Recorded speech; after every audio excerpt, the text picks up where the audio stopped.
Teman-teman, kita masih terus mencari ya di tengah gelapnya malam. Milir ombak. Enggak. Kita jauh dari pantai.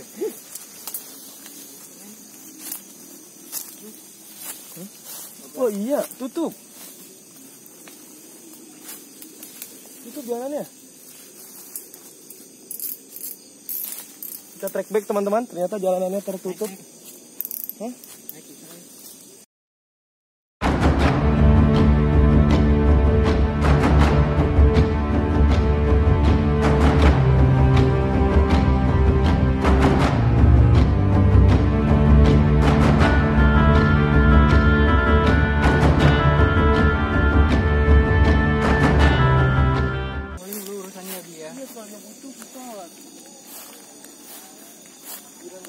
Papa sampai gede gaban sama Depri.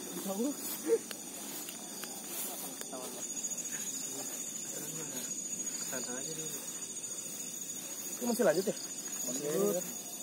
Mana? Terus aja. Kita rapat banget ya baru KPKR itu ya. Ada sesuatu, Bang? Hah? Situ ya? Ada situ ya?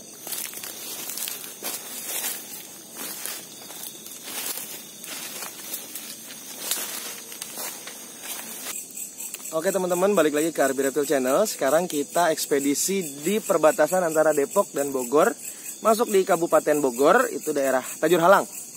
Nah, di sini kita membawa tim yang cukup hebat. Nanti kita perkenalkan satu-satu timnya ya. Nah, sekarang saya ada satu spesies yang sudah kita temukan. Nah, dia ada di sini. Monggo kita dekatin. Ya, dia udah bangun lagi. Nah, ini.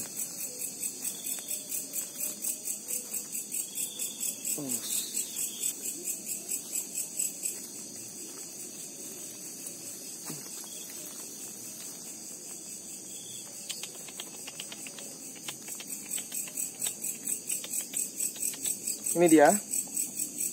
Oh, bukan Pictus ternyata. Ini Dendrelapis subocularis, teman-teman. Sudah cukup jarang ditemukan.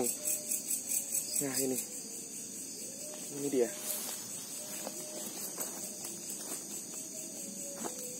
Tunggu sebentar ya, kita ke bawahin dulu.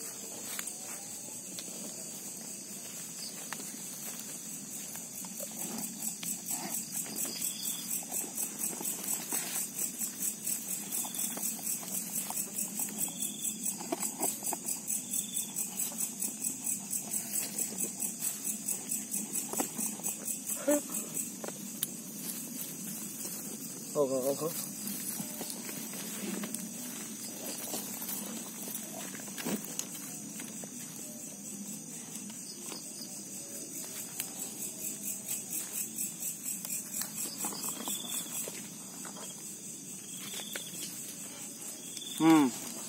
Ini Dendrelapis subocularis. Ya, si lidah hitam. Nah, masuknya ular tampar angin atau ular tampar atau ular tali picis. Nah, tapi untuk spesies si subocularis ini sudah cukup jarang ditemukan, teman-teman. Nah, ini dia ularnya. Dendrelapis subocularis. Nah, ciri khasnya dia kenapa namanya okular itu matanya yang berbeda dengan tampar pada umumnya. Ya. Nah, dia juga badannya full coklat. Nah, kalau si Dendrelapis pictus lidahnya warnanya merah, tapi si subocularis ini lidahnya hitam. Oke. Nah, ini masuk jenis family colobrid. Dia tidak memiliki bisa sama sekali. Dia biasanya makan cicak kecil dan kadal-kadal kecil, teman-teman. Nah, ini temuan yang luar biasa. Sudah lama juga saya tidak melihat subocularis. Nah, ini teman-teman kita rilis lagi ya. Karena kalau di pohon agak tinggi, jadi kita rilisnya di bawah saja.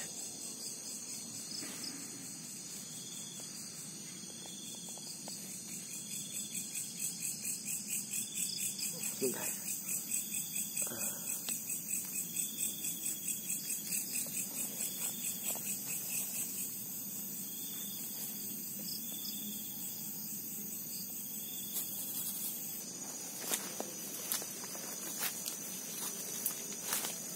Teman-teman, kita masih terus mencari ya di tengah gelapnya malam. Milir ombak. Enggak. Kita jauh dari pantai.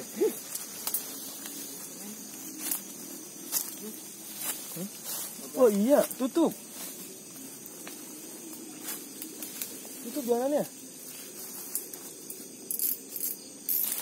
Kita track back teman-teman, ternyata jalanannya tertutup.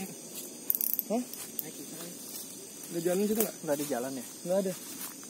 Kita coba ke situ. Sini, masuk sini. Ini masuk sini. Ini ke kanan. Ya, penuh lurus sama ke kanan. Depan lagi. Ini ular apanya? Depan lagi. Ular kan? Hah? Ini ya? Ini ya? Ular ini. Ular apa ya? Tidak begitu. Duduk. Hah? Kolibri sih yang Mau ular itu, Pung? Ya ular ini. Yang tuh ular. Ular nih. Tuh, ular apa cuman? Gak ada bambu. Oh, ini itu, Pung. Leopeltis, Pung. Si pemakan serangga.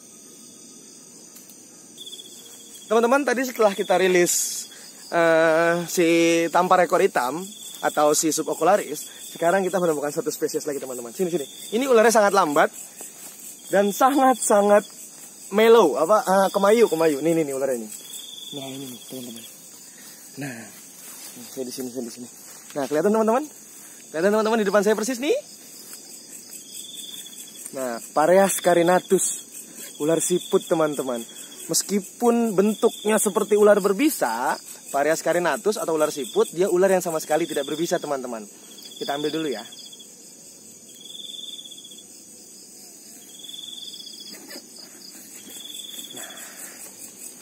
Nih teman-teman, Pareas carinatus. Kepalanya ciri khas dia agak bagol. Nah, ular ini kenapa disebut ular siput? Karena makanan utamanya adalah bekicot atau siput, teman-teman. Nah, dia menyedot isi bekicotnya sampai sisa tinggal cangkangnya aja. Nah, ini Pareas carinatus. Ini ukuran sudah hampir dewasa, teman-teman. Ini udah masuk dewasa. Dia ukuran maksimalnya hanya sekitar 40 cm. Nah, ini si Pareas carinatus. Bentuknya, kepalanya itu mirip banget dengan ular berbisa. Nah, tapi padahal ular ini sangat-sangat kemayu atau sangat-sangat pasif. Nah, oke teman-teman. Ini juga masuk dalam famili Colubridae. Masuk juga jenis ular nokturnal atau aktif di malam hari. Karena makanannya dia bekicot yang juga aktif di malam hari atau siput. Nah, sekarang kita kembalikan dia ke tempat.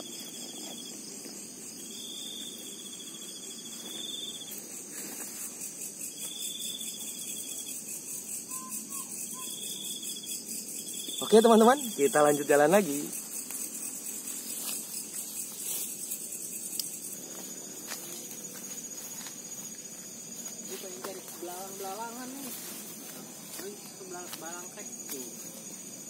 Oke teman-teman, sekarang kita sudah keluar dari hutan kebun singkong. Kita sekarang masuk ke mirip savana. Jadi rumput ilalang yang habis dibakar.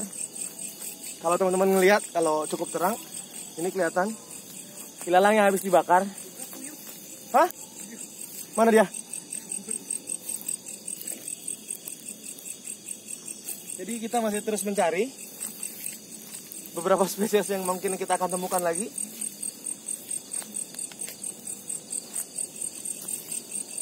Mudah-mudahan kita menemukan reptil atau amfibi yang wow. Tapi amfibi sih sebenarnya jauh dari kata menemukan, karena sini kita belum menemukan sumber air, teman-teman. Ini parit bukan? Bukan. Kita tidak menemukan sumber air, kita hanya melihat rerumputan yang kering habis dibakar, sepertinya mau dibuka perkebunan.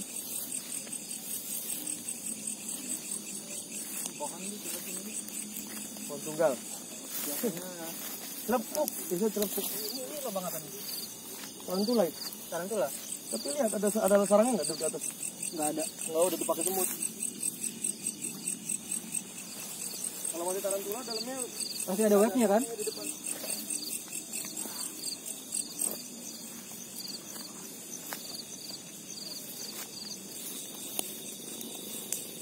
Lepuk paling tekukur. Kira kagak butuh papasan gede gaban sama debri. Sana aja dulu. Ini masih lanjut ya? Masih lanjut. Mana? Terus aja. Terus.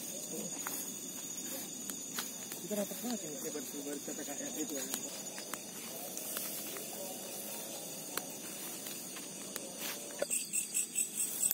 Oke teman-teman, kita menemukan satu spesies dari Lacertilia. Ini dari genus Broncocela. Nah ini ada di atas saya. Nah ini sudah cukup jarang banget ditemukan karena dia tergusur oleh Calotes versicolor atau bunglon hijau. Nah Broncocela jubata ini adalah bunglon yang tadinya mendominasi wilayah Jawa Barat ya, atau Jawa. Cuman karena akibat datangnya si Calotes versicolor yang isunya dari India, untuk Broncocela ini sedikit tergusur teman-teman. Jadi kita akan coba tangkap.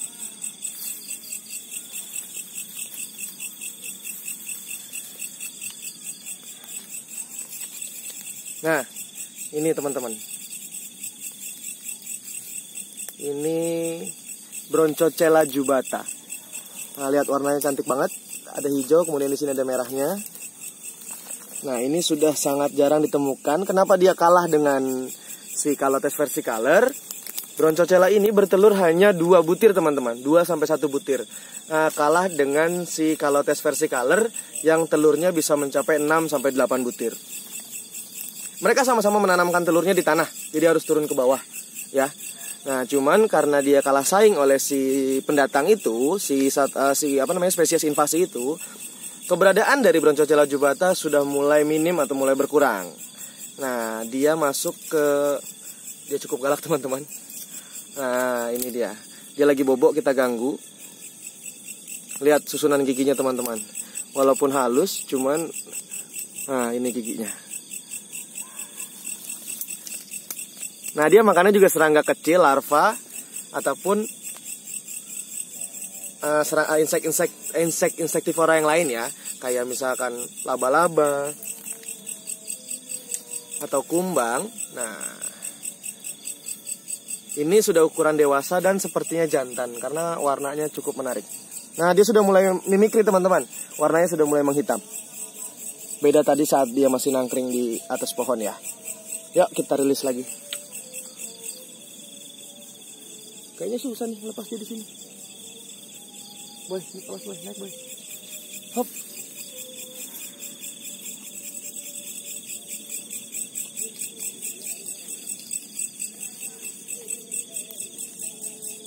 Nah teman-teman, kita nemuin spesies yang sangat luar biasa. Aduh, harus tengkurap dong nih gue. Nah ini kelihatan kan? Ini Indotiplops brahminus atau ular terkecil di dunia. Nah lihat ukurannya dengan kuku telunjuk saya. Jauh banget teman-teman. Nah ini ukurannya sudah masuk hampir dewasa. Ya, ini remaja. Kita coba angkat ya. Dia kabur. Aduh, sini aja. Nggak usah naik, kasihan dianya. Nah, ini Indotiplops brahminus atau disebut juga ular buta atau blind snake. Dia tidak memiliki mata. Sepintas mirip cacing teman-teman. Cuman kadang-kadang orang tidak sadar bahwa dia sesekali menjulurkan lidah. Nah, ada juga yang bilang dia ular kawat atau ular besi. Nah, mirip kawat memang. Nah, dia makannya cuma larva, seperti telur semut ataupun telur bekicot putih yang sering kalian temukan di bawah-bawah pot tanaman rumah. Nah, Indotiplops ini unik teman-teman. Ular ini selalu perawan. Kenapa seperti itu? Dia berkembang biak dengan cara parthenogenesis. Jadi, dia tidak membutuhkan proses perkawinan.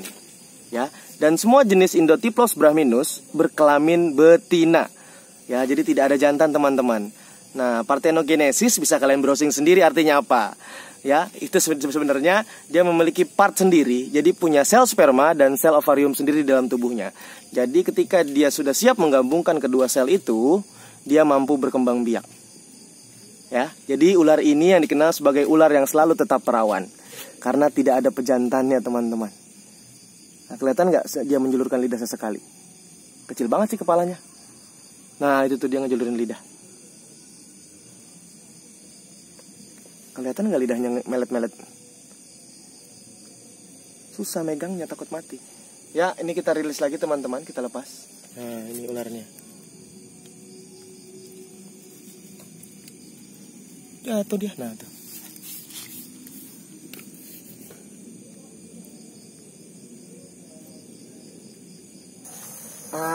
teman-teman, kita dapat spesies ular yang sangat jarang ditemukan. Nah, ini dia, Leopeltis tricolor. Dari genus Leopeltis sudah sangat sekali jarang ditemukan. Nah, Leopeltis tricolor dikenal juga sebagai ular pemakan serangga. Nah, jadi kalau mitos yang berkembang bahwa ular tidak makan serangga itu bisa dipatahkan oleh ular ini. Karena Leopeltis sangat hobi memakan jangkrik juga belalang. Lidahnya merah, teman-teman. Nah, bentuk kepalanya dia lebih menyerupai kadal, meskipun dia tidak punya lubang telinga seperti kadal pada umumnya. Leopeltis tricolor, si pemakan serangga. Cantik kan teman-teman ularnya?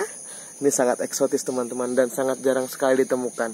Ternyata saya sangat beruntung bisa menemukan spesies ini di perbatasan kota Depok dengan kota Bogor. Kita lepas lagi ya.